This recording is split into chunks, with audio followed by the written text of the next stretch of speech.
Maka adakah faidah dari istighfar untuk kehidupan akhirat saya? Kamu mau minta surga yang mana? Orang-orang surga biasa, saya berikan pada pelaku istighfar surga seluas langit dan bumi. Jadi kalau orang rajin istighfar, astagfirullah, astagfirullah, astagfirullah, maka Masya Allah, dahsyat sekali hasilnya.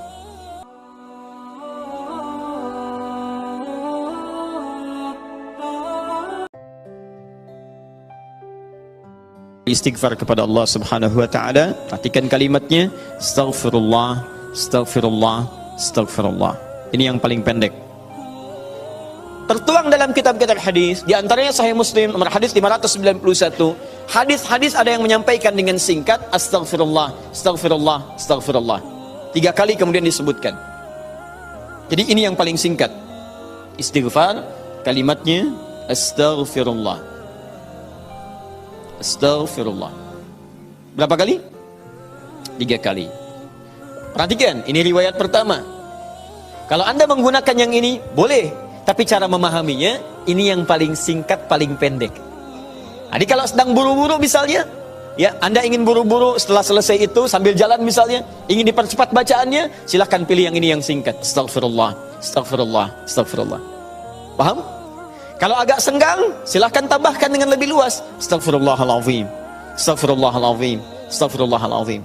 Lebih senggang lagi, astaghfirullahaladzim alladzi la ilaha illa huwal hayyul qayyum wa atubu ilaih. Astaghfirullahaladzim alladzi la ilaha illa huwal hayyul qayyum wa atubu ilaih. Paham? Baik, jadi kalau Anda menemukan riwayat yang ini diulang sampai 3 kali, ini yang dimaksud riwayat yang paling standar. Jelas ya? Standar. Ini standarnya, ucapkan ini astaghfirullah, astaghfirullah, astaghfirullah 3 kali. Ini amalan pertama. Tahan, hadisnya belum selesai. Jadi kalau selesai salat, assalamualaikum warahmatullah, assalamualaikum warahmatullah, duduk sebentar, tahan dulu. Apa yang diucapkan? Astaghfirullah, astaghfirullah, astaghfirullah. Selesai?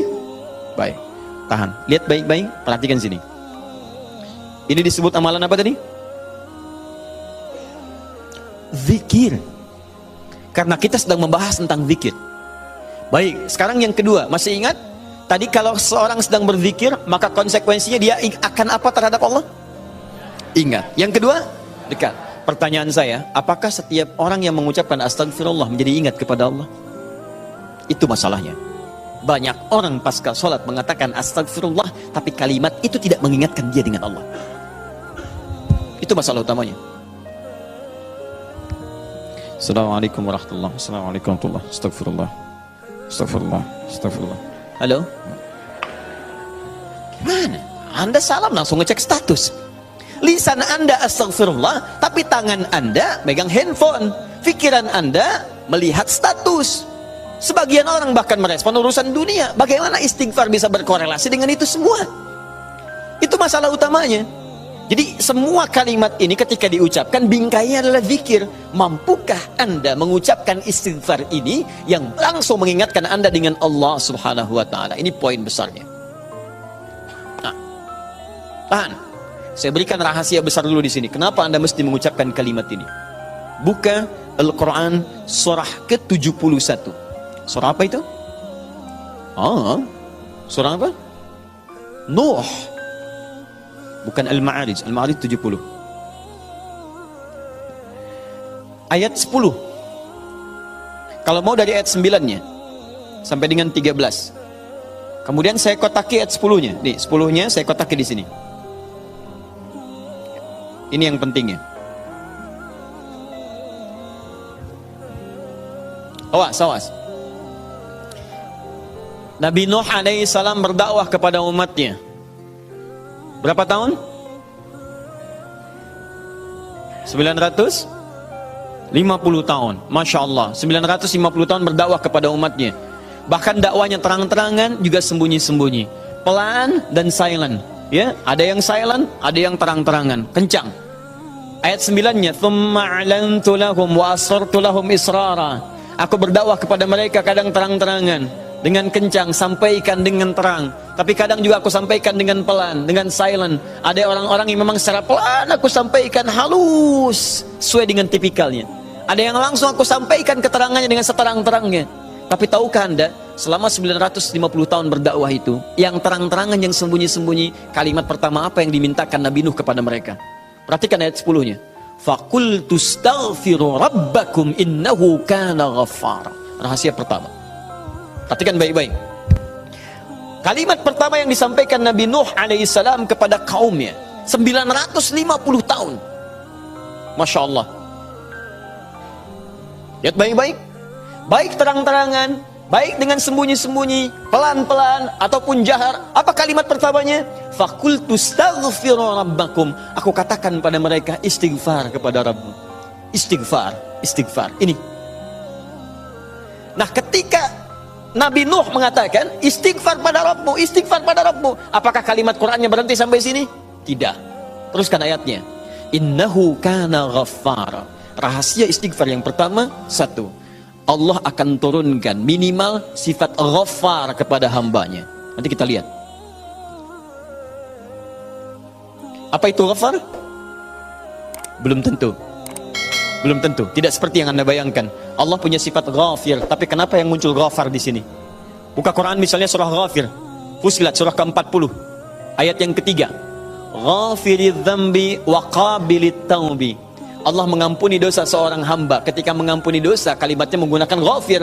Ghafirun, ghafiridz dzambi. Tapi kenapa Nabi Nuh menyebut dengan kalimat ghaffar? Faqultu istaghfir rabbakum innahu kana ghaffar. Kenapa ghaffar bukan ghafir? Satu. Nih. Dua, teruskan ayatnya, ayat 11.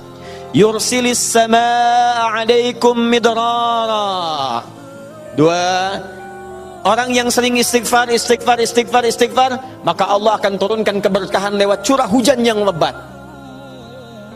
Curah hujan, hujan yang berkah. Masya Allah.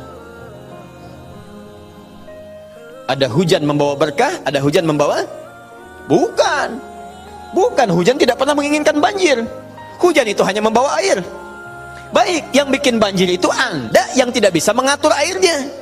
Itu persoalannya. Jalur air dibuat bangunan. Air itu kan sederhana, dia hanya mencari tempatnya, dia meresap sesuai dengan tempatnya. Cuman Anda tidak menempatkan air sesuai dengan tempatnya. Itu masalahnya. Tapi ini beda. Ketika turun, airnya membawa keberkahan dalam kehidupan. Itu lain. Itu lain. Nanti saya berikan rahasia setelah ini. 3. Teruskan. Wa yumdidkum bi amwalin wa banina. Masya Allah. Ya istighfar, istighfar, istighfar. Ketika kamu istighfarnya benar kepada Allah, wa yumdidkum bi amwalin, maka Allah akan melimpah ruahkan harta benda Anda. Ya. Meluaskan harta. Banyak. Amwal bukan mal. Wa banina, bahkan keturunan.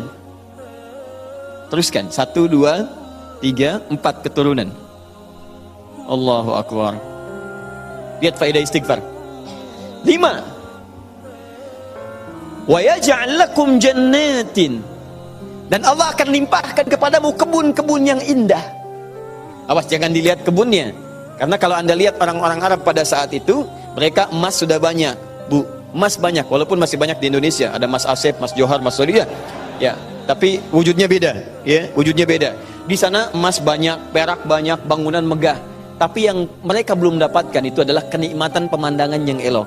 Kebun-kebun, ya, isinya ada anggur, bawahnya kemudian ada sungai-sungai.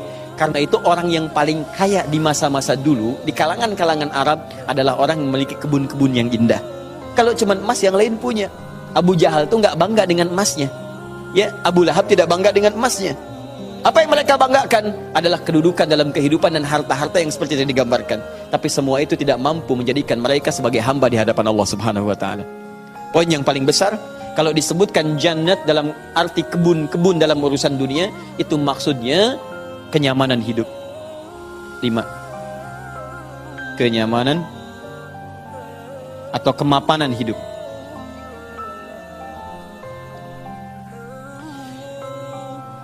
Wa yaj'al lakum anhara, kenikmatan hidup. Masya Allah, sudah mapan, nikmat. Kaya, tenang. Wah, ini hebat banget nih hidupnya. Dosanya diampuni oleh Allah, kemudian hidupnya berkah, hartanya melimpah, keturunannya juga luar biasa gitu kan. Setelah itu hidupnya nyaman, mapan dan nikmat. Kurang apa lagi? Antum pilih mana? Kaya tapi gelisah atau miskin tapi tenang? Jangan pilih yang ketiga, saya tidak berikan. Nah, tahan sebentar. Lihat sini. Jadi ketika Anda diminta istighfar, astagfirullah, astagfirullah, astagfirullah. Ternyata di antara esensi kalimat istighfar itu bukan kalimat biasa. Anda mampu mengucapkannya dengan baik, maka Allah turunkan kemuliaan lewat lisan Nabi Nuh itu. Faqultu astaghfiru rabbakum innahu kana ghaffara yursilis samaa'a 'alaikum midrara wa yumditkum bi amwalin wa banina wa yaj'al lakum jannatin wa yaj'al lakum anhara. 6 kemuliaan bagi orang yang sangat senang beristighfar kepada Allah Subhanahu wa taala. Tapi ini masih urusan dunia. Akhiratnya belum selesai. Pilih mana? Miskin masuk surga atau kaya masuk neraka? Miskin masuk surga. Kasihan.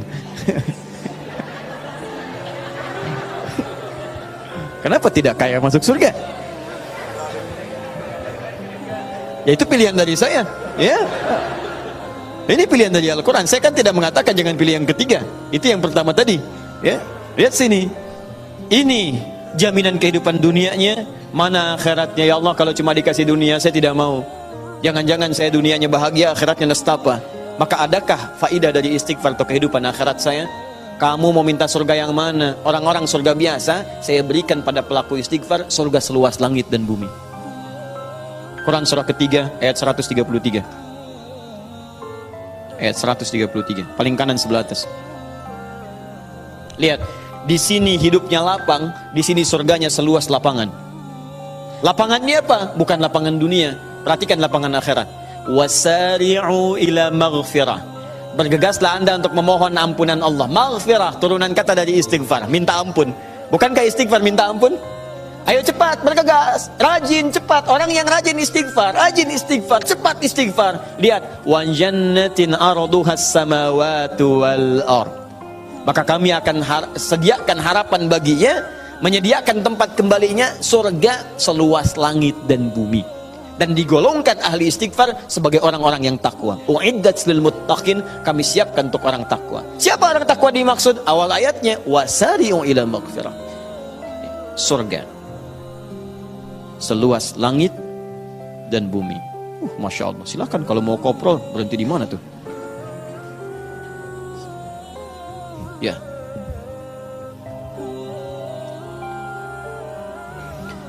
Nah, kalau ditawarkan begini, siapa yang tidak mengambil tawaran ini? Tapi persoalannya, kenapa orang banyak istighfar pasca salat bahkan lebih daripada 3 kali? Astagfirullah, astagfirullah, astagfirullah, astagfirullah, astagfirullah, astagfirullah. Tapi mapan juga tidak. Cek. Ya, silahkan lihat. 6 ini tidak diraih. Keberkahan juga tidak didapatkan. Dan seterusnya. Bahkan kemarin di Bekasi itu ada yang terlihat, kami lihat di CCTV itu. Khusyuk pasca sholat. Oh, kayak orang menangis. Astagfirullah, astagfirullah, astagfirullah. Sudah tenang, lihat kanan kiri itu, tas orang dirogok begini. Kok bisa tuh? Astagfirullah lagi ibu juga.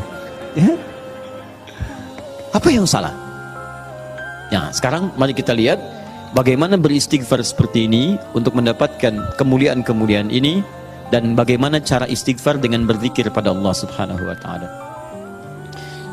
Frame terbesarnya, frame-nya dalam amalan ini disebut dengan zikir. Ingat tadi telah disebutkan di awal. Zikir itu mesti mampu mengingatkan kita dengan Allah, juga membuat hubungan kita lebih dekat dengannya. Nah, sekarang fokus. Di antara amalan zikir pasca salat adalah istighfar. Dengan mengucapkan kalimat paling singkat, astagfirullah, astagfirullah, astagfirullah. Sekarang kita bedah dulu isi kalimatnya. Ini astaghfirullah. Dalam ilmu saraf, kalimat astaghfirullah ini dibagi ke dalam 3 bagian. 1, ada awalan menggunakan kata ista begini. Kemudian ditambah dengan akar kata ghafara. Kemudian ditambah terakhir objek harapannya kepada Allah Subhanahu wa taala. Sekarang fokus baik-baik. Ista dalam ilmu saraf itu fungsinya untuk menunjukkan salah satunya, menunjukkan pada permohonan, meminta sesuatu. Ghafara, ampunan, meminta ampunan menggunakan istaghfara. Istighfar itu kata kerjanya, istighfar keadaannya, kata benda atau sifatnya.